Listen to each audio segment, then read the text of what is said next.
ஒரு இடம் வாங்கினேன். இடம் வாங்கி வீடு ஒரு பழைய வீட்டோட வாங்கினேன். அந்த வீட்டை வந்து ரெனோவேஷன் பண்ணிட்டு அங்கே போயிடலாம் அப்படின்ற ஒரு ஐடியாவில் நான் ரெடி பண்ணிட்டு இருக்கேன். எங்கள் அம்மாவும் ஒய்ஃபும் வெள்ளிக்கிழமை அந்த வீட்டுக்கு போயிட்டு விளக்கு ஏற்றுவாங்க. ஆல்மோஸ்ட் அந்த வீடு செட் ஆயிடுச்சு, தான் போகிறோம் அப்படின்ட்டு. ஆரியா எங்கடா இருக்க அப்படின்னு சொன்னா, மச்சான் இந்த மாதிரி நான் இந்த ஒரு இடம் வாங்கியிருக்கேன்டா, அங்கே ஒரு வீடு இருக்கு, அது ரெனோவேஷன் பண்ணிட்டு இருக்கேன். சரி அங்கே நான் வந்துடுறேன் அப்படின்ட்டு அங்கே வந்தோம். இதுனா இதான் மச்சான் வீடு நான் சொன்னேன்.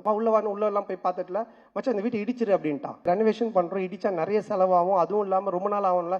டேய் கம்னு நீ ஏதாவது ஒன்று இப்படிதான் பண்ணு ஏடா கூடமா, அதுக்கப்புறமா வந்துட்டு இது சரியில்லை அது சரியில்லைன்னு சொல்லிட்டு இருப்பேன் அப்படின்னு சொல்லிட்டு என்ன பண்ணிட்டான்னா, வீட்டை இடிக்க சொல்லி உடனே அவங்க ஃப்ரெண்டுக்கு ஃபோன் பண்ணான். சண்டே நைட் இது நடக்குது. மண்டே டியூஸ்டே வெனஸ்டே தேர்ஸ்டே இடிச்சு தரமட்டமாக்கி எல்லாத்தையும் வாரின்னு போயிட்டாங்க. வெள்ளிக்கிழமை எங்க அம்மா ஒய்ஃபும் போய் விளக்கு ஏற்றுவாங்கல்ல, அவங்க வெள்ளிக்கிழமை போயிருக்காங்க. நான் சொல்லலை ஏன்னா திட்டுவாங்க அப்படின்ட்டு. எங்க அம்மா போயிட்டு வீட்டை காண சொல்லி தேடிக்கிட்டே இருக்கிறாங்க. இந்த தெருவு போயிருக்காங்க, அந்த தெருவு போயிருக்கிறாங்க. அதுக்கப்புறம் எனக்கு ஃபோன் அடிக்கிறாங்க, ராஜா நம்ம வீட்டை காணும்பா அப்படின்ட்டு. நான் எப்படா சொல்றதுன்னே எனக்கு தெரியல.